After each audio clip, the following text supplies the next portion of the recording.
Салам радиосунда жаңылыктар. Саламатсыздарбы, эфирде жаңылыктардын кезектеги чыгарылышы, микрофондо аты жөнүм Сабира Бакирбек кызы.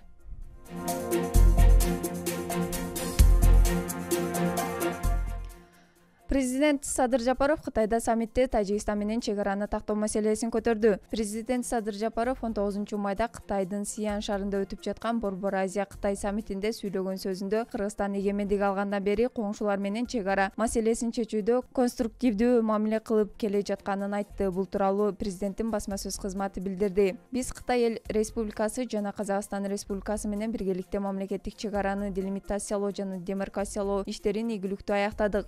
Өзбекстан Республикасы менен биргеликте Кыргыз-Өзбек чек арасын делимитациялоо маселеси ийгиликтүү жыйынтыкталды. Азыр өзбек кесиптештерибиз менен чек араны демаркациялоо иштерин бүтүрүү боюнча активдүү иш алып баруудабыз. Ушул эле багытта достуктун жана ынак коңшулук духунда Тажикстан менен кызматташууга дилгирбиз, деди президент. Сиан шаарында Кытай Борбор Азия саммити өтүп жатат. Ага Борбор Азиядагы 5 мамлекеттин Кыргызстандын, Казакстандын, Өзбекстандын, Тажикстандын жана Түркменстандын президенттери катышууда. Кыргызстан Тажикстан менен чек араны толук чечип бүтө элек. Эки өлкөнүн ортосунда жалпысынан 972 чакырым чек ара тилкеси бар. Тактоо иштери 2002-жылы башталган.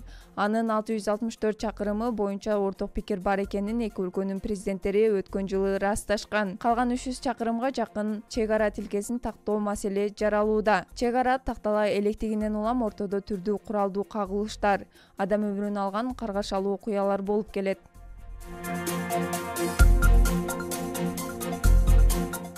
Бүгүн Баткен шаарында органикалык азыктарды өндүрүүгө кызыктар жарандар жана облус аймагынан чогулган дыйкан фермерлер үчүн семинар болду. Алдыдан Нурпейил Ашур кызынын материалынан көрүңүз. Баткен районунун Чет Кызыл айылынын тургуну Бахадыр Султанов Баткен шаарында өткөн органикалык айыл чарба департаменти тарабынан уюштурулган семинарга келди. Ал бул иш-чарага органикалык азыктарды өндүрүүдөгү билимин жогорулатууга келген. 10 жылдан ашык болду, нече болгонума.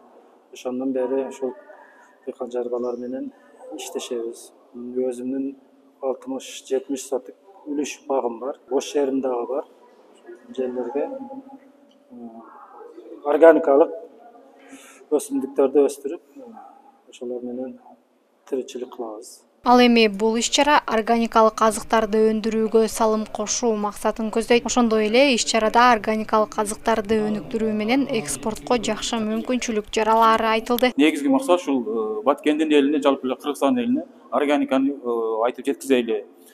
Келечекте ушу Кыргыздын ден соолугуна карайлы азыркы учурда ушул органиканы түшүнбөй, биздин фермерлер жанагындай яда химикаттарды колдонуп, байча азыктарын өндүргөндө яда химикаттарды минералдык жетишкенlikтерди көп колдондуктан жанагы өндүргөн азыктар булар органика эмес, ушул химиядан өнгөндүктөн адам жегенде ден соолугуна өтө чоң зыян алып келип атат да. Кыргызстан таза азык чыгарууга мүмкүнчүлүгү бар. Төлөмөшов учурда органикалык азык-түлүктөргө дүйнө жүзүндө суроо талап жогору дейт. Органикалык азыктарга бүгүнкү күндө дүйнө жүзүндө талап өтө күчтүү болуп атат да. Анткени бул ошол жанагы эле сөз, яда химикат менен өндүрүлгөн азыктар көбөйүп кеткендиктен бүгүнкү күнү жанагы дүйнөлүк масштабта дагы бул социалдык оорулар көбөйүп кетти да.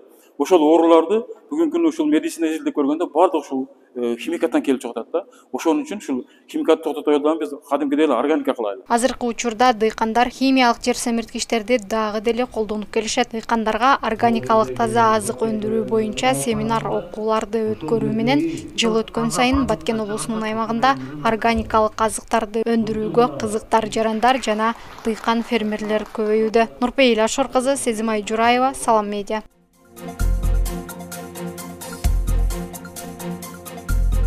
Талайбек Ибраимов Баткен районунун мамлекеттик администрациясынын башчысы акимдин биринчи орун басары болуп тайындалды. Кечээ 18-май күнү эмгек жамааты менен тааныштырылды.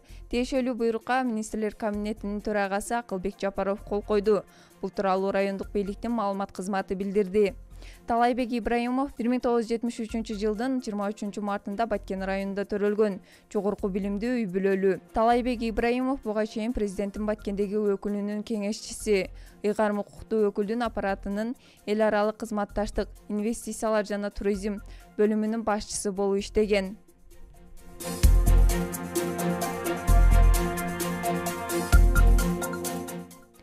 Баткенде жаш өспүрүмдөрдүн сууга чөгүүсүнүн алдын алуу иштери жүрүүдө. Кырсыктарды алдын алуу, калктык сууда өзүн өзү алып жүрүү эрежелерин үйрөтүү боюнча алгылыктуу иштер жүргүзүлүүдө. Бул тууралуу облустук милициядан кабарлады.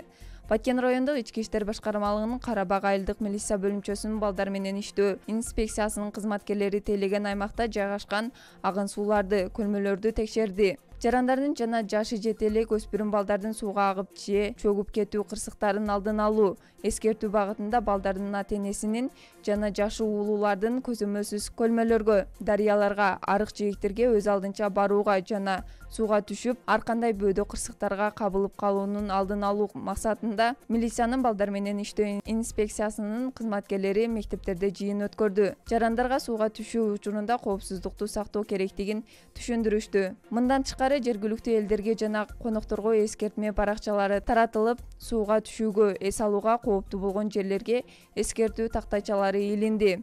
Баткен райондук ички иштер башкармалыгынын Карабак айылдык милиция бөлүмчөсүнүн кызматкерлери тарабынан бул иш-чара сууга түшүү сезону аяктаганга чейин улантылат.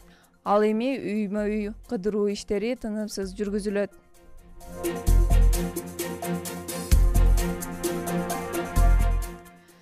Баткендик студент эл аралык ойлоп табуучулар форумуна барды. Орусиянын Великий Новгород шаарында өткөн эл аралык ойлоп табуучулардын форумуна Кыргызстандын атынан Баткен мамлекеттик университетинин командасы катышты. Бул тууралуу Сала медиага катышуучулардын бири Эрнис Айдарали уулу айтып берди. Форум жогорку деңгээлде өттү. Эки жабдыкты алып келгенбиз. Биринчиси аба аркылуу суу топтоочу макет жана суу астында жүрүүчү дрон. Бул дрондун өзгөчөлүгү суу астындагы балыктардын көбөйүшүнө, жашоосуна шарт түзүп, суудагы ар кандай зыяндуу заттарды фильтр аркылуу тазалоо берет.